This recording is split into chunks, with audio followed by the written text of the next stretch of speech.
Aditya L1 solar observatory है। तो ये आज शाम को 5 बजे इसरो द्वारा उसे उसका जो हेलो ऑर्बिट है उस ऑर्बिट में वो उसको स्थित करने वाले हैं।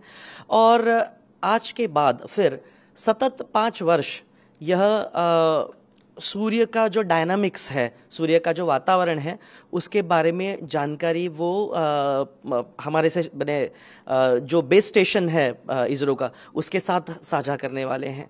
और ये जो जानकारी है, ये जानकारी केवल भारत की दृष्टि से नहीं तो पूरे विश्व की दृष्टि से बहुत ही इम्पोर्टेंट इस तरह से होगी।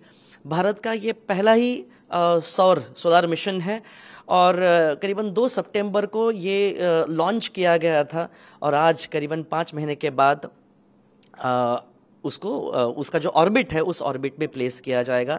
ये बहुत बड़ी घटना है। क्या इसके फायदे भविष्य में हमें नजर आएंगे अगर ये सक्सेसफुल होता है?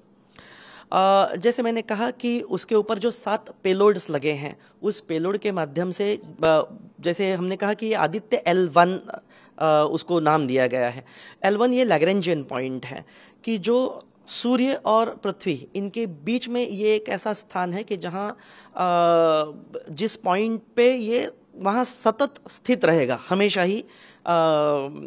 सूर्य और पृथ्वी के बीच में का जो ग्रेविटेशनल ये जहाँ बैलेंस होता है पॉइंट, तो यहाँ ये स्थित होके फिर वो सतत सूर्य को ऑब्जर्व करता रहेगा, जिससे हम सभी जानते हैं कि जो सूर्य है उस सूर्य के माध्यम से ही पृथ्वी के ऊपर जो जीवन है, जो लाइफ है, वो पॉसिबल है।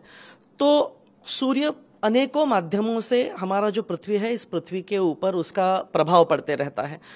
तो ये इस माध्यम से या आदित्य L1 ये जो स्पेस प्रोब है, सोलार प्रोब है, उसके माध्यम से हमें सतत उसके बारे में जानकारी मिलती रहेगी।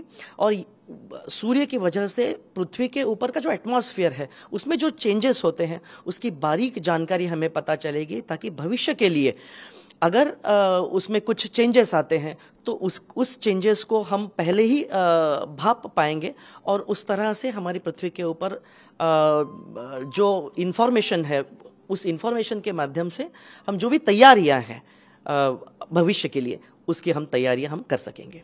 सर, ये इस मिशन को एक बड़ी उपलब्धि के तौर पर भी देखा जा रहा है। कितनी मेहनत सालों की इसमें है और कितना योगदान हमारे साइंटिस्ट का इसमें?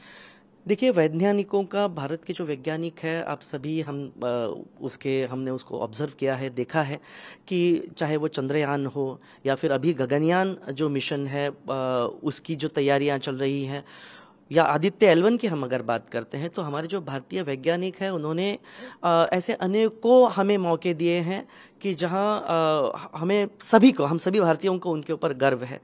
तो ये जो साइंटिस्ट कम्युनिटी है, यानी सभी क्षेत्र के, केवल हम एस्ट्रोनॉमी ये एक विषय नहीं लेते हैं या स्पेस ये विषय नहीं लेते हैं, हम विज्ञान के सभी जो अलग अलग आयाम हैं उसमें हमारे जो सभी वैज्ञानिक हैं, उन वैज्ञानिकों की वजह से ही भारत आज बहुत गर्व जो है वो हमें प्राप्त हो रहा है, मिल रहा है।